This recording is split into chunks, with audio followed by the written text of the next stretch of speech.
Did. All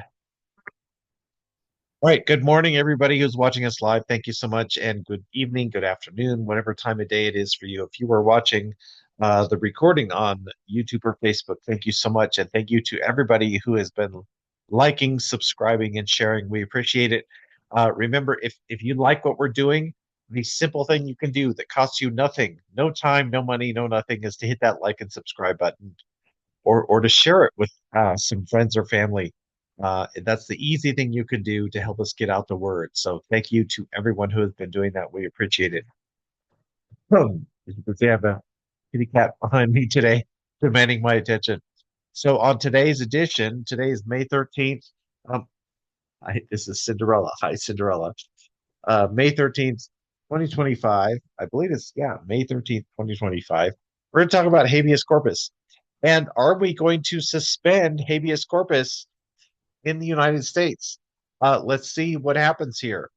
So, what is a writ of habeas corpus? It is the legal action that has someone, hi, kitty cat. It's the legal action that has someone released from custody when they are illegally detained. This is sort of a fundamental right. It dates back hundreds of years, back to the Magna Carta, uh, long before the United States existed. So it's a fundamental right to challenge the government when they are detaining someone, perhaps illegally, to get them out of custody. That's what we call a habeas corpus. That habeas corpus is the Latin term. It's a fancy term for that. So what does it mean if we suspend habeas corpus? It means the courts are out of the picture. If there is no more right to habeas corpus, that means the courts do not get to see whether someone is detained legally or illegally, and they are out of the picture. And it means then the government can detain people with no due process and hold them indefinitely. The suspension of habeas corpus has only been enacted twice in U.S. history. Once during the Civil War, you can imagine during a civil war why it might actually be necessary to do something this extreme to take courts out of the picture and allow the government to detain people without any right or redress or ability to get out of detention. So it happened during the Civil War and it happened during World War II. Those are the only times habeas corpus has ever been suspended in United States history. Excuse me. So, how is habeas corpus suspended? So, Article 1, Section 9, Clause 2 of the Constitution states the privilege of the writ of habeas corpus shall not be suspended. In other words, the default rule is that habeas corpus is active and people can always challenge the government's detention of them. That's the default rule. So, it shall not be suspended unless when in cases of rebellion or invasion, the public safety may require it. So there has to be a rebellion like there was during the Civil War, or an invasion like there was during World War II. Remember, during World War II, the Japanese did invade some United States territories. And the public safety has to require the suspension of the writ. Now, how can it be done? Again, there must be a rebellion or an invasion. It must be required to protect public safety. That's another key component that people leave out sometimes when they talk about this. And it can only be suspended by Congress. That is the that is the consensus among legal scholars who have studied habeas corpus and the suspension of habeas corpus. It can only be done by Congress. That's because the suspension provision in the Constitution appears in Article 1. Article 1 talks about the powers of Congress. So, because it appears in Article 1, it is basically assumed by all the legal scholars, and there is case law on this, and only Congress can suspend habeas corpus. It's going to become key. Courts cannot do it. The president cannot do it. It has to be done by Congress.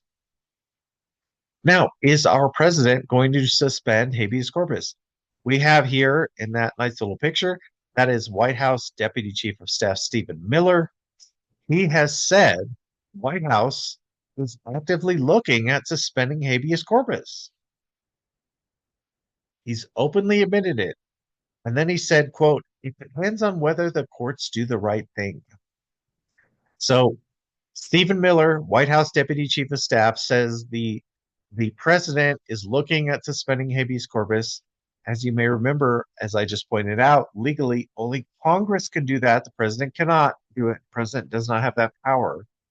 President Lincoln, at the beginning of the Civil War, tried to do it while Congress was not in session, but then it later received congressional approval. So it was then approved by Congress during the Civil War. And when Stephen Miller says it depends on whether the courts do the right thing, he's telling on himself, right? He's giving up the game. He's basically saying if the courts do what we want, everything's fine. If the courts do things we don't like, we're going to suspend habeas corpus and try to take away their power.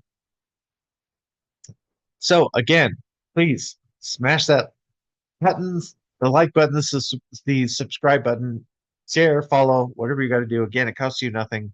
Thank you so much for everybody who's watching. We appreciate it. Whether you're watching and liking or not, if you want to do something that's cost free for you, that helps us. If you believe in what we're doing, smash that like button, smash that subscribe button, and share it. Thank you so much. All right, let's get into doors and corners. I kept telling him, I said, it's doors and corners, kid. If you don't clear the room, if you don't come in slow, that room will eat you. All right, that room will eat you if we don't go in looking around those doors and corners. So today's doors and corners is not that complicated. The fact is, habeas corpus is a fundamental right, and suspending it is the first step in martial law. It means the government can now detain any person for any reason and hold them indefinitely, and that person gets no redress in the courts if the government can do it. And the basic preconditions here are not met. There's no rebellion, there's no invasion. I understand that the administration is arguing that immigration is an invasion, but we've had several courts already determine that immigration is not an invasion as that term has been understood in the Constitution or in the laws. And Congress has not approved the suspension. Remember, it needs congressional approval to be effective. So if the president tries to suspend habeas corpus without congressional approval, without the preconditions, we have a full-blown constitutional crisis on our hands. And you might say, well, the courts will tell him no. And I'm sure the courts will tell him no. But we've already seen this president ignore court orders.